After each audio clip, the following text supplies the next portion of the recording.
Why are we here? What's life all about? Is God really real? Or is there some doubt? Well, tonight we're going to sort it all out. For tonight, it's the meaning of life. Hello YouTubers.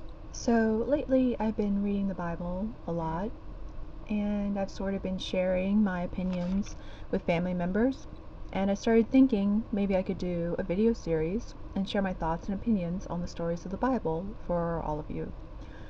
This is not going to be terribly in-depth or the level of scholarship that like someone with a PhD would have. I admit I'm just an amateur enthusiast. This is largely my own opinion, backed up by some scholarly ideas and evidence within and outside the Bible. And I'll also say right up front that I do not take the Bible literally at all, and I will most likely not be using the scholarly ideas and evidence to confirm the Bible's validity. So, if you're one of those biblical literalist people or apologetics who's easily offended by criticism of your holy book, please press pause and go back now. For direct quotes of Bible verses, I will be reading from the website kingjamesbibleonline.org, and I will post a link in the below bar. So, in the first chapter of Genesis, we have the story of the 7 days of creation. And in those 7 days we have, in order, light and darkness on the first day, the creation of heaven on the second day, the separation of land from sea and the creation of plant life on the third day, the creation of the sun and other celestial bodies on the fourth day, the creation of marine and flying animals on the fifth day, and finally the creation of land animals and mankind, man and woman together, on the sixth day, and on the seventh day God rests. You would think the story would be pretty together when it comes to describing what came into existence first. I found while reading that this was not necessarily the case, and we'll continue now with chapter 2, verse 4. This is a quote. "These are the generations of the heavens and of the earth when they were created, in the day that the Lord God made the earth and the heavens." End quote. Okay, so I thought that the heaven and earth were made on 2 separate days. That's how it reads in the 7-day creation account. Anyway, let's keep reading.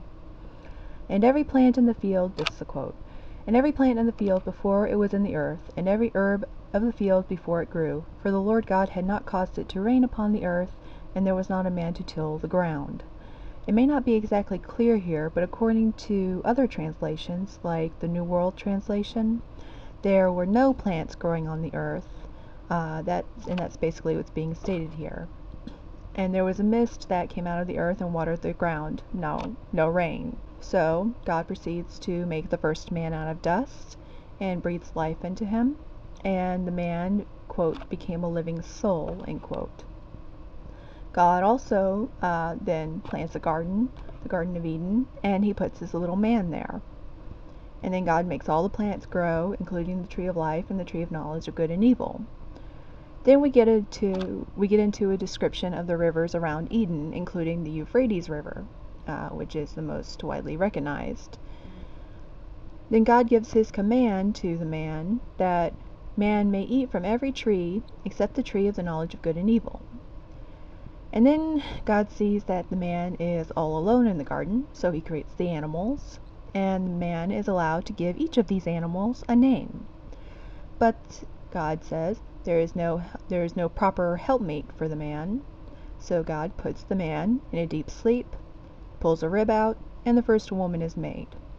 Now I think there are a lot of Christians who would say that everything after chapter 2 verse 4 is an elaboration on when man was made in the creation in 7 days account. But if you read carefully, you'll see clearly that the order of things has been rearranged. In the 7-day creation story, again, we have separation of light and darkness on the first day, then heaven, then land and vegetation, then celestial bodies, then animals of the sea and air, then land animals, and finally man and woman together. In the account in chapter 2, we have heaven and earth presumably created on the same day, then man, then vegetation, then animals, and no mention of sea creatures in chapter 2, by the way. And then we have the creation of the first woman. Now, if this is describing the same story as the creation in 7 days account, there really should be no rearrangement, no discrepancies. Now, I think the accounts of creation in chapter 2 and chapter 1 are different accounts from two different sources. And there's this theory called the documentary theory, which supports this idea. According to the documentary hypothesis, there are at least 4 different sources for the early writings of the Bible, which include Genesis, Exodus, Leviticus, Numbers, and Deuteronomy, which are purported by conservative Christians and many Jews to have been written by Moses. These sources are referred to as the Yahwist or J source, and is generally considered the oldest source in the Bible. There's also the Elohist or E source, which is the most difficult to pin down as a distinct grouping of writings. The Deuteronomist or D source, which is largely responsible for the book of Deuteronomy, obviously. And finally, we have the P source, or the priestly source, which is said to include the most recent additions during the Babylonian exile period from about 597 to 538 BC. The priestly source is said to have been largely influenced by Ezekiel, among others, and was largely responsible for the book of Leviticus, as well as some passages in Genesis and Exodus, including the first chapter in Genesis. And the Yahwist is responsible, according to the people who support the documentary hypothesis, the Yahwist is responsible for Genesis chapter 2 verse 4 onward until Noah's flood. This idea is backed up by differences in writing style within the passages, as well as differences in how the sources name God.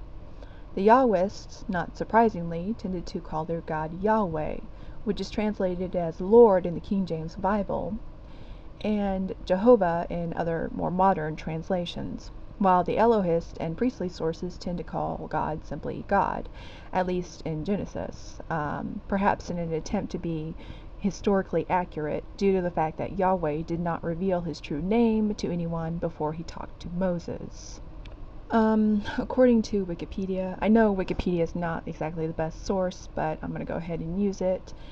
According to that, the Yahwists tended to focus more on the establishment of the legitimacy of King David as a king, and how God is always with people, and they tended to portray God more as a personal deity, while the priestly source tended to dwell more on the legitimacy of the Levite priesthood, and they focused more on the sovereignty of God as this almighty being. Now, I'm probably losing some people here. You're probably wondering, like, what does this all have to do with creation and the Garden of Eden story? Bottom line, the theory is that the creation in 7 days story is a later story that was slapped on top of the original story the Yahwist had written starting in chapter 2 verse 4. Personally, I've noticed the chapter 1 story is more put together. We have a God who seems to know exactly what he's doing from the beginning. We don't know where he comes from, but he seems to already have a plan in place. Whereas the Lord God's work in chapter 2 seems a little more reactionary, more haphazard. First you have the God who creates the man, then the vegetation to cultivate to give the man something to do.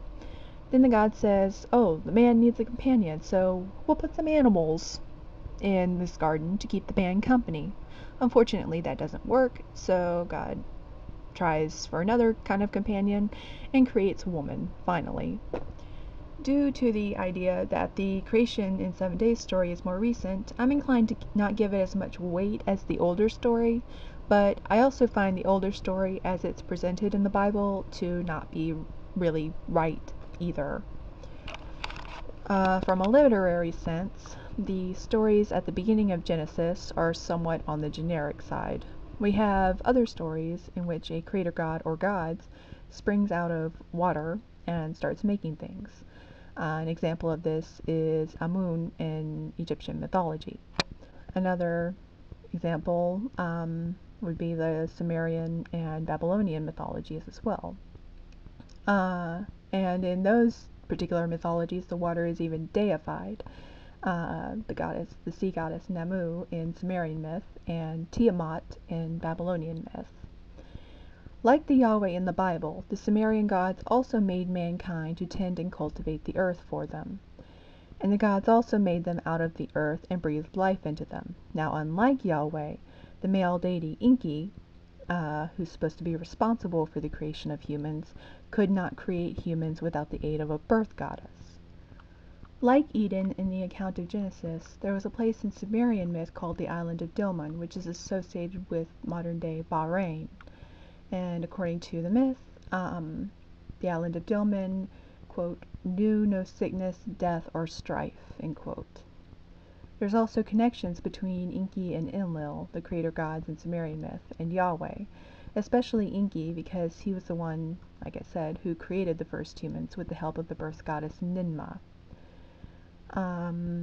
There's also an interesting connection between Eve and a healing goddess in Sumerian myth called Ninti, who was born of Enki. Ninti's name literally means Lady of the Rib, and also means Lady who makes live. Eve, of course, comes from Adam's rib, and she becomes the mother of all living, although in the Hebrew language the words for life and rib are distinctly different words. I think it's possible that the concept from the Sumerian creation story could have survived to become a part of the Hebrew creation story. But instead of having several flawed gods who make a flawed world, the biblical writers described a perfect God who makes a perfect world that becomes flawed only through the actions of man. Some scholars believe that the biblical story reflects a different story with similar elements that is told in the Epic of Gilgamesh. It involves the creation of a man-animal called Enkidu that is civilized by having sex with a prostitute, and he loses his innocence and his ability to remain with the animals he once roamed free with. It's sort of akin to how Adam was pure and innocent, roaming around with the animals in Eden before the appearance of Eve. Then she offers him forbidden fruit, which could be taken as a metaphor for sex. And then by taking the forbidden fruit, Adam loses his innocence and is banished along with Eve from the garden. In the biblical account, it's a snake that seduces the woman, and in the Epic of Gilgamesh, it's Gilgamesh himself who orders the woman to seduce Enkidu. In my opinion, it is possible that both these stories could hint at an old legend from one of the city-states of ancient Sumer. If you take away the more supernatural elements of the biblical Garden of Eden account, you could have an old legend that was used in the Bible to explain why pain and death exist in the world, as well as why man has to till the earth for his food, and why a woman has to suffer really bad labor pains, apparently. Here's what I think may have happened.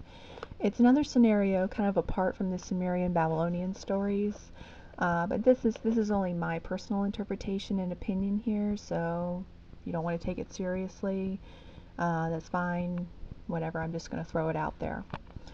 I think that there was once this priest king that ruled over a territory called Edin, and Edin, spelled Edin, is a Sumerian term which means steppe or plain.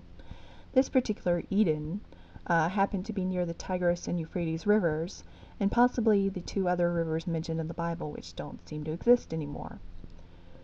This priest king had made for himself and his people a good land with many fruit trees in abundance, probably through extensive irrigation, or this may have been before people needed to irrigate the fields to grow fruit, which would make the message of, why people have to work to grow their food, even more powerful or stronger or whatever.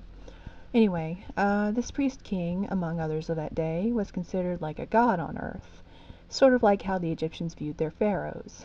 He ruled over a small group of people, which could have been a cult. Among them were a couple that, for the sake of simplicity, we'll refer to as Adam and Eve. The priest king also could have had a special tree with fruit that was considered to give the person who ate the fruit godlike wisdom. And the fruit could have been a fig or a pomegranate. It most likely was not an apple. That idea was sort of added in later by the Christians. Evidence for belief in the magical properties of fruit and herbs can be found later in Genesis. For example, when Rachel lets her sister Leah have their husband Jacob for one night to have sex with, in exchange for the mandrakes found by Leah's son. Mandrake is said to endow a person with fertility, and it's no surprise that shortly afterwards Rachel gets the mandrakes, she gets pregnant. Anyway, to get back to the story, I believe that there was a visitor from a nearby city-state or from some faraway land, and perhaps could have even been a part of a snake worship cult, hence why he's associated with the snake. So this visitor happens to come across Eve one day as he's out walking around. He asks about the priest king's special tree, and Eve tells this person that she can't even touch the tree or she'll die. This visitor tells her that it's not the case at all. He may have even tasted the fruit of the tree himself. So she goes and tastes the fruit and finds it's very good. She gives some of the fruit to her husband, who also finds the fruit to be very good as well.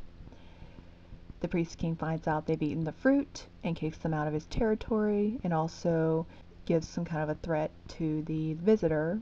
And perhaps these Adam and Eve characters probably knew hardship for the first time in their lives, because they no longer had the comforts they once enjoyed, and they actually had to work to grow their food. Again, this is just my interpretation based on the Garden of Eden story in the Bible, with the more supernatural elements taken out.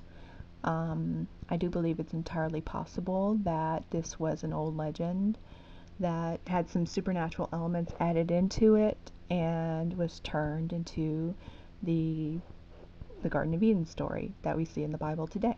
I do believe it's entirely possible. So I guess that's all for this particular video. Next video I'm going to tackle the flood story, so stay tuned for that. Should be interesting. Catch you guys later. Bye bye. What's the point of all these hoax? Is it the chicken and the egg time? Are we just yokes? Perhaps we're just one of God's little jokes. We're so say the meaning of life. Is life just a game where we make up the rules while we're searching?